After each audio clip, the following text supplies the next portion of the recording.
Mesdames, Messieurs les chefs des missions diplomatiques et consulaires, Mesdames, Messieurs les représentants des organisations internationales et régionales, Mesdames, Messieurs les hauts cadres de l'État ici présents, Mesdames, Messieurs, tout protocole observé, bon après-midi. Commençons par rendre grâce à Dieu le Tout-Puissant qui nous a gardés et qui nous a conduits à ce grand rendez-vous où nous recevons avec beaucoup de joie nos invités venus participer à la semaine diplomatique. Au nom de son Excellence, Monsieur le ministre des Affaires étrangères et de la coopération au développement, qui aurait bien aimé être parmi nous, mais qui, pour des raisons de service, n'a pas réussi à participer à cet événement, je vous souhaite tous les chaleureuses bienvenues, ainsi qu'un excellent séjour au Burundi, à nos collègues qui viennent de l'extérieur du pays. Nous ouvrons ce jour la 6e édition de la semaine diplomatique.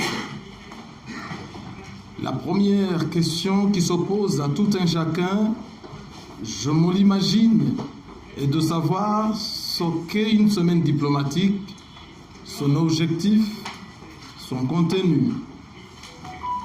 Excellences, Mesdames et Messieurs, permettez-moi cependant, avant de répondre à cette interrogation légitime, de vous faire brièvement part de certaines évolutions importantes au Burundi qui constituent en réalité une sorte de mise en bouche de ce que vous allez constater durant ces prochains jours. L'histoire du Burundi vous a sans doute appris que ce pays a connu des hauts et des bas caractérisés par des épisodes de violence, mais aussi, heureusement, par des dialogues constructifs qui ont abouti au rétablissement de la paix, de la sécurité et de la stabilité. Cette paix nous a permis de reconstruire le pays, de conduire des activités de lutte contre la pauvreté et de mettre l'État sur les rails de la démocratie et du développement. Nous nous employons aujourd'hui à consolider cette démocratie qui, convenons-nous-en, est un processus évolutif. Les pays qui ont emprunté ce tournant depuis longtemps savent que la démocratie repose sur la confiance réciproque, confiance des citoyens à leur État, confiance également de l'État en ses citoyens. Établir la confiance réciproque représente donc une tâche continue. Les progrès qui n'étaient pas évidents dans ce pays, le dialogue permanent qui a permis aux autorités d'organiser des élections générales démocratiques, justes et transparentes en 2005, en 2010, en 2015 et très récemment en 2020, tels sont notamment les signes de la confiance réciproque entre l'État et ses citoyens au Burundi. Le peuple burundais s'y est engagé parce qu'il est convaincu qu'il n'y a rien de meilleur, même si ce n'est nulle part parfait, qu'un régime démocratique. La seule voie qui puisse prévenir les drames, qui puisse conduire à un développement harmonieux, c'est la voix du peuple dans les urnes. C'est comme cela que les institutions de toutes les nations du monde ont permis le progrès. Au terme du processus électoral de 2020 qui a été mené dans la paix et dans la liberté, les institutions issues de ces élections se sont mises immédiatement au travail. Et s'attellent à la tâche combien ardue de donner une réponse satisfaisante aux aspirations du peuple. 6 priorités absolues ont été définies. et concernent la bonne gouvernance, la santé publique, le développement du secteur de l'agriculture et de l'élevage, l'emploi des jeunes, la prise en charge des retraités ainsi que le rapatriement des réfugiés. Ces priorités sont largement détaillées dans la vision du Burundi 2025, dans la stratégie nationale de bonne gouvernance et de la lutte contre la corruption et dans le plan national de développement 2018-2027. À travers le plan national de développement, des actions d'envergure en faveur du développement sont poursuivies. En plus des secteurs prioritaires déjà cités, une attention particulière est portée au domaine de l'éducation et de la formation, notamment la formation professionnelle et l'enseignement des métiers, au domaine de la justice, de l'environnement, de l'énergie, des mines, des nouvelles technologies de l'information et de la communication et de la diversification économique par le biais de nouveaux investissements dans la transformation des produits locaux et dans la multiplication des projets à impact rapide. Le plan national de développement du Burundi 2018-2027 constitue donc un document de référence pour nos partenaires désirant accompagner le Burundi dans les différents domaines prioritaires. À cet égard, nous saisissons cette occasion pour lancer un appel à tout partenaire qui serait désiré de soutenir le gouvernement et le peuple burundais dans son développement, de bien vouloir s'imprégner du contenu de ce plan. Excellences, Mesdames, Messieurs, nous sommes fiers des relations cordiales que nous entretenons de manière générale avec les pays de la région des Grands Lacs africains et des zones géographiques avoisinantes. Nous avons compris au sein de cette région et de ces zones que le dialogue et la concertation doivent prévaloir chaque fois que de besoin. Ainsi s'inscrivent-elles dans cette logique les visites d'État effectuées de part et d'autre et les rencontres entre les diverses personnalités des pays de la région. Nous allons renforcer davantage ces relations parce que nous sommes convaincus que la cohabitation harmonieuse est la seule voie qui vaille pour une paix et une sécurité durable dans la région et ailleurs dans le monde. Dans le secteur de l'intégration régionale, le Burundi compte améliorer et développer davantage sa participation active aux organisations sous-régionales et régionales auxquelles il a adhéré, tant qu'elles constitueront une garantie de la paix et de la sécurité collective, ainsi qu'un véritable levier de développement. C'est dans ce cadre que le Burundi revient progressivement sur la scène régionale et continentale. Aujourd'hui, le Burundi préside le Conseil de paix et de sécurité de l'Union africaine pour le mois de juin 2021, ainsi que le comité consultatif permanent chargé des questions de sécurité en Afrique centrale pour une période de 6 mois. Le Burundi s'apprête également à prendre la présidence de la communauté est-africaine l'année prochaine. En matière de relations internationales, le nouveau gouvernement du Burundi œuvre ensemble avec tous les États et organisations pour le strict respect des valeurs universelles et pour la promotion d'un partenariat mutuellement avantageux, tenant dûment compte de la souveraineté, de la dignité et des choix de chaque peuple. À cet égard, j'aimerais profiter de cette occasion pour remercier nos partenaires qui ont toujours soutenu le respect des principes et valeurs de la Charte des Nations Unies dans l'analyse de la situation au Burundi. Aujourd'hui, le Burundi a été retiré de l'agenda du Conseil de sécurité des Nations Unies et du Conseil de paix et de sécurité de l'Union africaine. Les sanctions qui avaient été prises contre le Burundi par l'Organisation internationale de la francophonie, les mesures de restriction de visa aux citoyens burundais par les États-Unis d'Amérique, Les sanctions ciblées contre quelques autorités burundaises par le Royaume-Uni ont été levées et nous nous réjouissons de l'étape franchie vers la normalisation des relations avec l'Union européenne. Nous gardons bon espoir que ceux qui n'ont pas encore levé leurs sanctions le feront sans trop tarder, car il n'y a aucune base logique de leur maintien. Le gouvernement du Burundi réitère sa ferme volonté de continuer à travailler en étroite collaboration avec tous les partenaires bilatéraux et multilatéraux afin d'assurer la promotion d'une diplomatie saine fondée sur des règles du droit international au bénéfice de la paix, de la sécurité, de la stabilité et du développement inclusif au niveau régional et mondial. Excellences, Mesdames, Messieurs, le Burundi estime que le multilatéralisme a contribué à apporter des résultats tangibles aux problèmes mondiaux.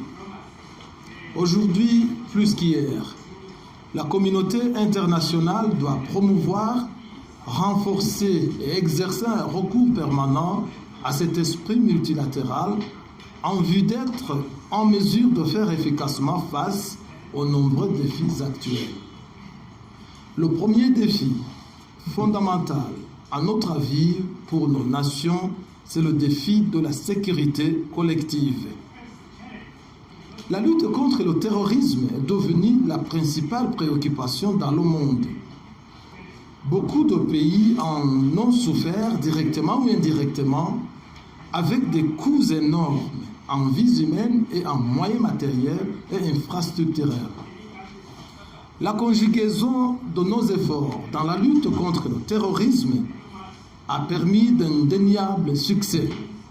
Cependant, cette lutte est loin d'être achevée. Nous devons continuer à nous impliquer ensemble dans ce combat. Pour notre part, nous continuerons à apporter résolument notre appui à la lutte contre le terrorisme et les différentes formes de menaces à la sécurité mondiale à travers les missions internationales de maintien de la paix. C'est dans ce contexte que mon pays ne ménage aucun effort pour apporter sa modeste contribution au rétablissement et au maintien de la paix dans le monde par la mise à disposition de l'Organisation des Nations Unies et de la Commission de l'Union africaine de contingents militaires et policiers qui ont par ailleurs déjà acquis une longue expérience dans ce domaine, notamment en Somalie et en République centrafricaine. L'autre grand défi actuel est la pandémie de la Covid-19. À l'instar du défi sécuritaire, la lutte contre cette pandémie a montré les limites des actions isolées. Il nous faut en conséquence conjuguer davantage nos efforts et surtout éviter de laisser certains pays derrière. Nous n'avons pas d'autre choix car la Covid-19 ne connaît pas de frontières. Pour faire efficacement face à cette pandémie du siècle, la solidarité et la coopération doivent reprendre la place du nationalisme déguisé que nous observons ici et là dans la gestion de cette crise sanitaire. Comme le secrétaire général des Nations Unies l'a si bien dit, personne ne sera protégé tant que tout le monde n'est protégé.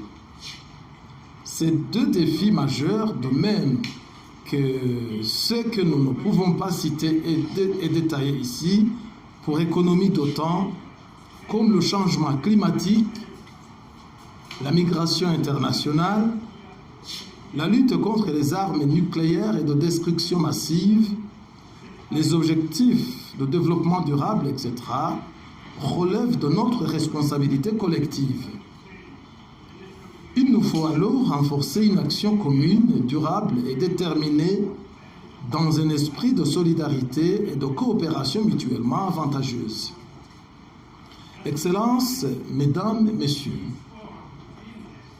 revenant à notre sommet diplomatique, je voudrais vous réitérer mes sincères remerciements pour votre disponibilité et pour votre décision de prendre part à cette activité consacrée à la découverte conjointe du Burundi.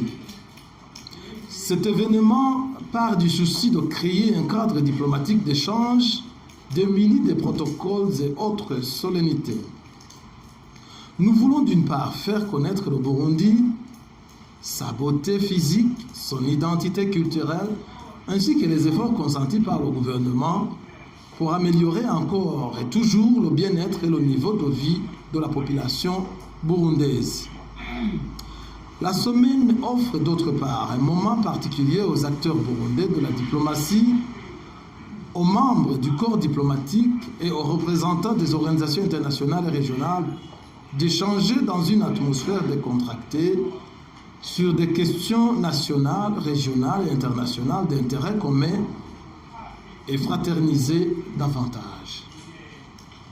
Le thème de la semaine diplomatique édition 2021 est une diplomatie économique à travers la promotion du partenariat public-privé et l'entrepreneuriat local pour la mise en œuvre du plan national de développement du Burundi PND 2018-2027. Ce thème est le parfait reflet des principales orientations du nouveau gouvernement burundais, responsable et laborieux. Il s'agit d'une part d'œuvrer pour le renforcement du partenariat entre le secteur public et le secteur privé dans la réalisation des objectifs du plan national de développement à travers notamment des relations internationales désormais fondées essentiellement sur la coopération économique. Il s'agit d'autre part de la conjugaison de manière engagée et soutenue des efforts de la population pour son autodéveloppement. En effet, comme l'analyste français Joseph Joubert l'a si bien dit, le génie commence les beaux ouvrages, mais le travail seul les achève. Le gouvernement, avec ses partenaires, initie et donne les moyens. C'est alors au peuple bénéficiaire de se mettre au travail avec zèle et dévouement. Le dernier volet du programme concerne la découverte du Burundi en profondeur dans toutes ses facettes. Pour les diplomates résidant dans ce pays, ce ne sera pas la première fois qu'ils visitent les lieux proposés. Mais ce n'est que trop rare d'y être ensemble et dans un contexte aussi détendu et libre. Et pour ceux qui ne résident pas au Burundi, je vous encourage à profiter de cette opportunité pour découvrir les meilleurs de ce pays et de son peuple. Excellences, Mesdames, Messieurs, le programme déjà à votre disposition ne couvrira que 3 jours. À compter sur le bout des doigts, 3 jours sont peu.